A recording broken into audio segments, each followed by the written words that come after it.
আমি মুর্শিদাবাদের জেলার মানুষকে ধন্যবাদ জানাবো, অভিনন্দন জানাবো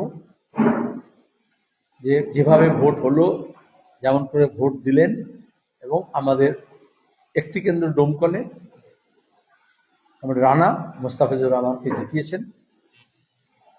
আরো বেশ কয়েকটি আসনে আরো ভালো ফল আমরা আশা করেছিলাম, কিন্তু ভোট ভাগাভাগির দরুন আরো নানান কারণ আছে, সেগুলো আমরা পুঙ্খানুপুঙ্খ পর্যালোচনা করব। আজকে প্রাথমিক পর্যালোচনা হলো। ভালো লড়াই হয়েছে, ভবিষ্যতে আরো বড় লড়াই হবে। এতদিন মাঝখানে তৃণমূল বিজেপির হয়ে রাজনীতি করত, এখন বিজেপি সরাসরি রাস্তায় নেমেছে এবং সেই সুবাদে আমরা মনে করি গোটা দেশে, সে ছাত্র সংগঠন হোক, জেএনইউতে, দিল্লি ইউনিভার্সিটিতে, হায়দ্রাবাদ ইউনিভার্সিটিতে, হিমাচলে, গুজরাটে, মহারাষ্ট্রে বামপন্থী ছাত্র সংগঠনরাই রয়েছে। যতই তৃণমূল বলুক, কিন্তু কোথায় যাবে? বরঞ্চ রাতারাতি তৃণমূলের ছাত্র সংগঠনগুলো দেখছি এবি ঝান্ডা লাগিয়ে দিচ্ছে। তৃণমূলের অনেক নেতা নেত্রী ইতিমধ্যেই একে উপর থেকে নিচ পর্যন্ত রাতারাতি ঝান্ডা পাল্টে নিয়ে, তিলক লাগিয়ে নিয়ে বিজেপি সেজে আছে তৎকাল। আর বিজেপিরও যে দল মিস কলে মেম্বারশিপ করে, সে দল তো এখন তৎকাল বুকিং কাউন্টার খুলেছে। সবার যে কনফার্মেশন, তার কোনো মানে নেই। রাজনীতিটা তৎকাল নয়। আমরা মনে করি একটা বড় বিপদের আমরা সামনে আছি, যেখানে ভাগাভাগি রাজনীতি করে ভোট হয়ে যায়। তো ভোটের সময় যে উস্কানি হয়, যে চিঙ্গারি থাকে, যে স্ফুলিঙ্গ থাকে, ভোটের পরে সেটা দাবানলে পরিণত হতে পারে। আমরা জঙ্গিপুরে দেখেছি, আমরা ধুলিয়ানে দেখেছি, শামশেরগঞ্জে, এবং গোটা দেশে আমরা দেখেছি। প্রতিদিন আসামে দেখছি, মণিপুরে দেখছি। ডবল ইঞ্জিন সরকার হলেই যে শান্তি শৃঙ্খলা থাকে এমন কোনো কথা নেই। আমরা চাইবো মানুষ শান্তির জন্য, দুর্নীতি মুক্ত প্রশাসনের জন্য ভোট দিয়েছে। আইনের শাসন যাতে থাকে। বিশেষত তৃণমূল দল পুলিশ এবং গুন্ডা ব্যতি রেখে কাজ করতে পারে না, সেটা এই কদিনে বোঝা গেছে। আবার পুলিশও দেখা যায় দলদাস হয়, যেহেতু মনোবৃত্তিতে এরকম, রাতারাতি তখন ঝান্ডা পাল্টে দিলে তারাও দেখছি তিলক পাল্টে নিয়েছে। মানে পা ধরার অভ্যেস থাকলে শুধু পা পাল্টায়, কিন্তু ধরার অভ্যেসটা থাকে। সেখানে আইনের শাসন থাক, এবং সেখানে বামপন্থীরা আমাদের সমস্ত শক্তি নিয়ে আমরা এখানে যাতে সাম্প্রদায়িকতা মুক্ত পশ্চিমবঙ্গের যে আবহাওয়া গড়ে তোলা, বিভাজন যাতে না হয় তার জন্য প্রয়াস চালানো, এবং একটা প্রগতিশীল রাজ্য হিসেবে পশ্চিমবঙ্গের যে সুনাম ছিল, সেই হৃত গৌরব যাতে আমরা ফিরে পেতে পারি। তার সঙ্গে যেসব প্রতিশ্রুতি যে যা দিয়েছিল, আমাদের এমএলএ হলেও যা করবে, রাজ্য সরকার যে করছে তাকেও আমরা দেখব, এবং বামপন্থী হিসেবে আমাদের এটা বড় কাজ, সমস্ত বামপন্থী শক্তিকে নিয়ে, যে ক্যা হুয়া তেরা ওয়াদা, এটা প্রতিদিন আমরা বলবো।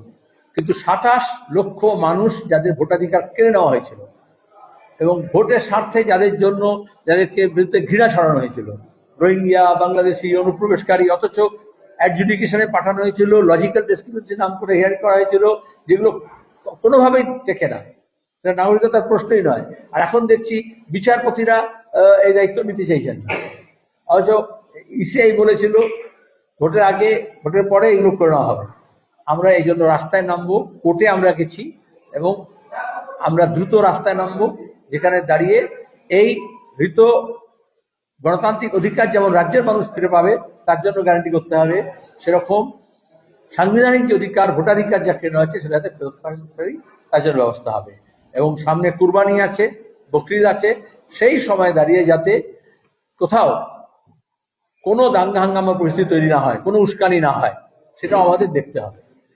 সবাই উৎসব নিজের নিজের ধর্মাচরণ পালন করবেন, আইনের শাসন প্রবর্তিত হতে হবে, এবং সেখানে দাঁড়িয়ে অত্যুৎসাহীরা কেউ যাতে এই বিভাজনের রাজনীতি এবং সাম্প্রদায়িক দাঙ্গা হাঙ্গামা লাগানোর চেষ্টা করা, বা যারা তোলা তুলতো, তারা রাতারাতি ঝান্ডা পাল্টে নিয়ে তোলার লিস্ট বাড়িয়ে, রেট বাড়িয়ে নিয়ে যাতে আবার তোলাবাজির জায়গা না করে। কারণ আমরা দেখেছি উত্তর ভারতের বিভিন্ন জায়গায় এইগুলো যেটা করে, সেটা যাতে এখানে না হয় তার ব্যবস্থা আমাদের করতে হবে। সরকার গঠন হলো কোথায়? সরকার কোনো পাল্টাই হয়নি, মানে নির্বাচনের ফলাফলের পরে।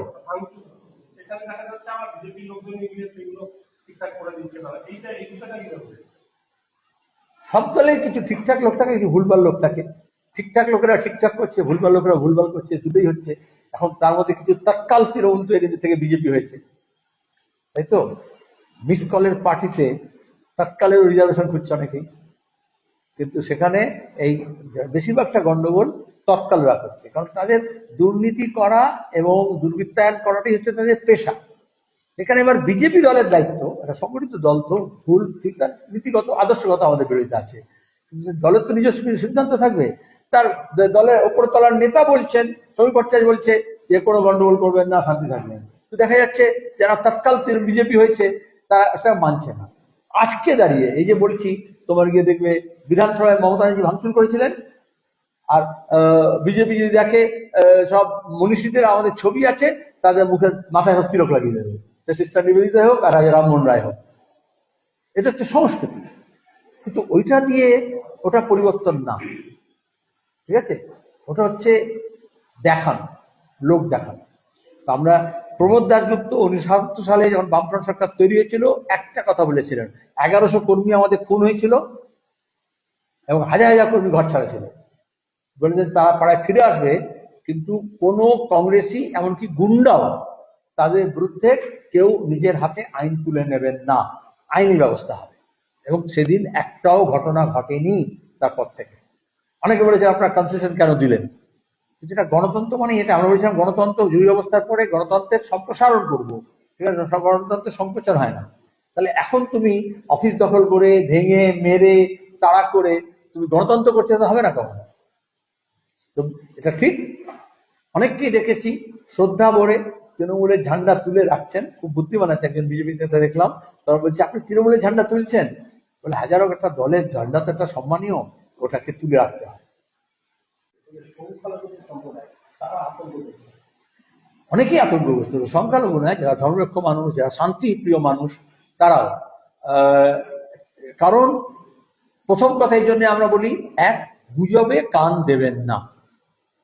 কেন আমরা বলি, তখনও বলেছি এখনো বলছি। আর দুই হচ্ছে গুজব কারা ছড়ায়,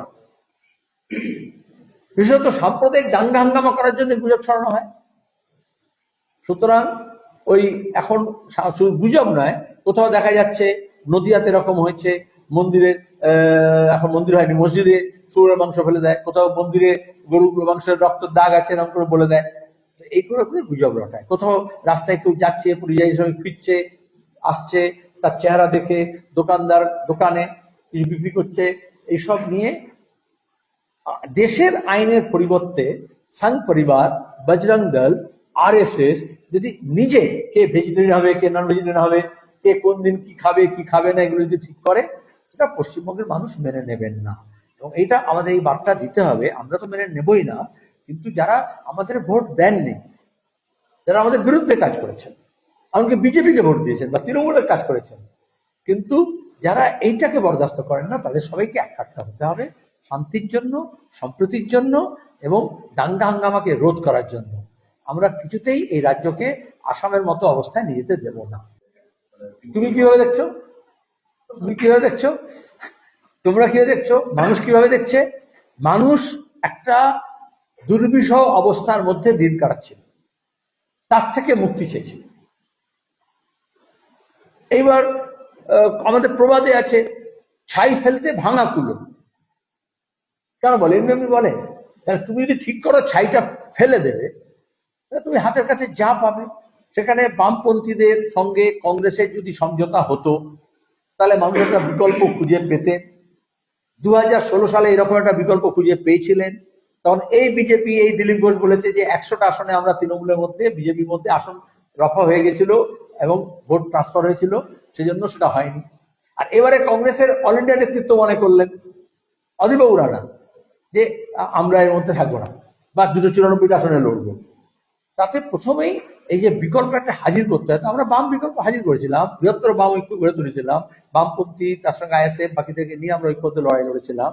কিন্তু বিজেপি যেভাবে দিল্লির শক্তি, রাষ্ট্রের শক্তি, তার সঙ্গে প্রধানমন্ত্রী, গৃহমন্ত্রী, এতগুলো মুখ্যমন্ত্রী, এত দল, এত টাকা, এত প্লেন, এত হেলিকপ্টার নিয়ে হইচই করে নেমেছিল, লোকে অনেকে সেটা বৈভব, ঐশ্বর্য এবং শক্তি দেখে মনে করে যে এদের দ্বারা হবে, সেটা লোকে মনে করেছেন।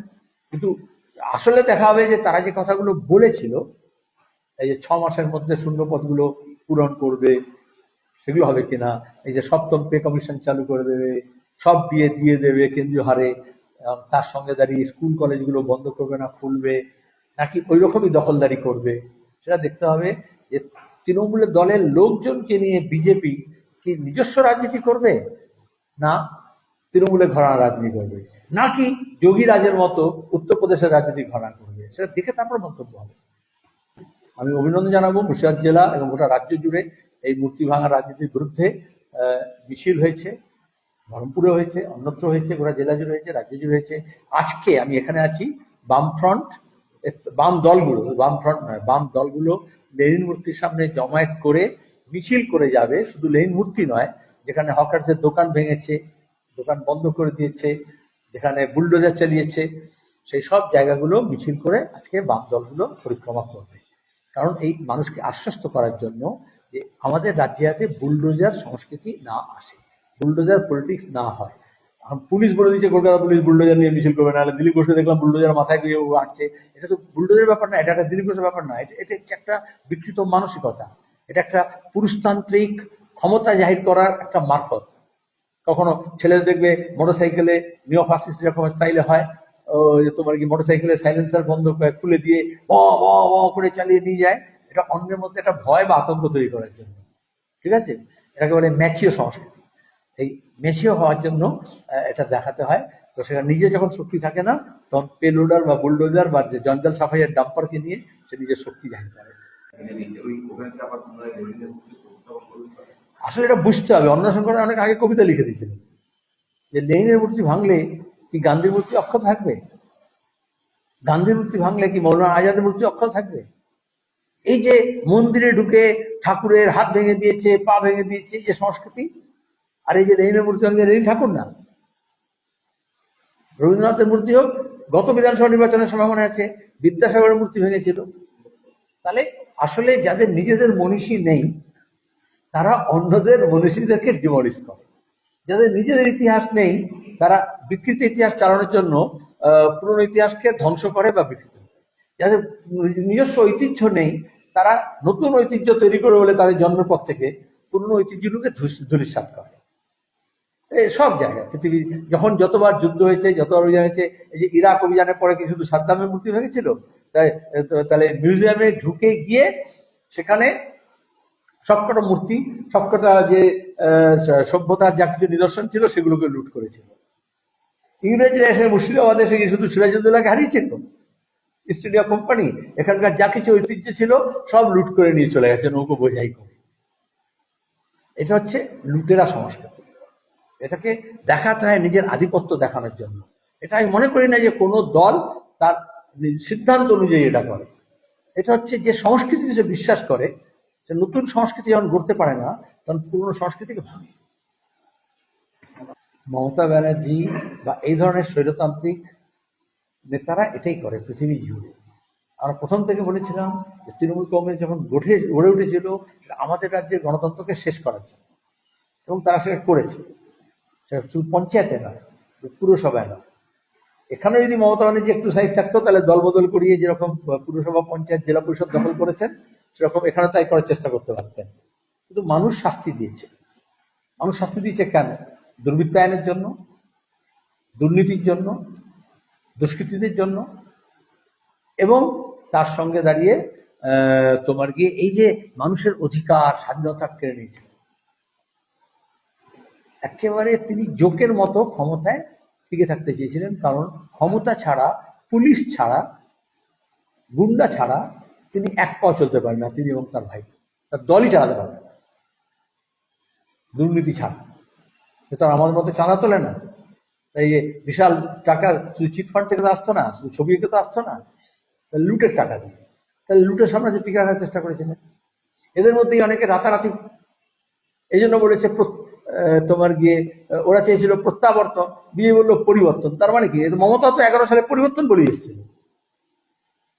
হ্যাঁ, তো সেই জন্য দাঁড়িয়ে আসলে ওই একই লোক পুরনো মদ নতুন বোতলে চালালে লেবেল পাল্টে দিলে কিছু হবে না।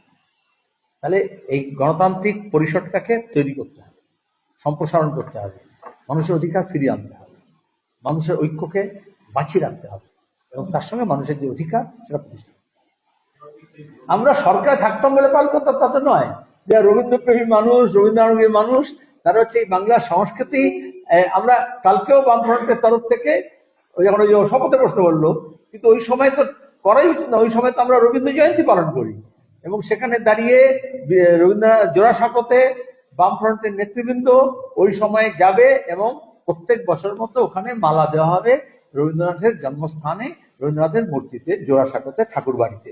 এক গোটা রাজ্য জুড়ে আমরা, কারণ রবীন্দ্রনাথকে, নজরুলকে, সুকান্তকে আমরা স্মরণ করি শুধুমাত্র গান বাজনার জন্য নয়, যে সম্প্রীতি এবং মিশ্র সংস্কৃতির যে বার্তা এবং এই যে দেশপ্রেমের নামে উগ্র জাতীয়তাবাদের যা কিছু রবীন্দ্রনাথ বলেছেন, মানবতাবাদের যে কথা বলেছেন, ঐক্যের যে কথা বলেছেন, সম্প্রীতির যে কথা বলেছেন, দেশপ্রেমের যে কথা বলেছেন এবং দেশকে ভালোবাসার যে কথাগুলো বলেছেন, সেগুলোকে স্মরণ করানো হয়। সেই চর্চা চলবে।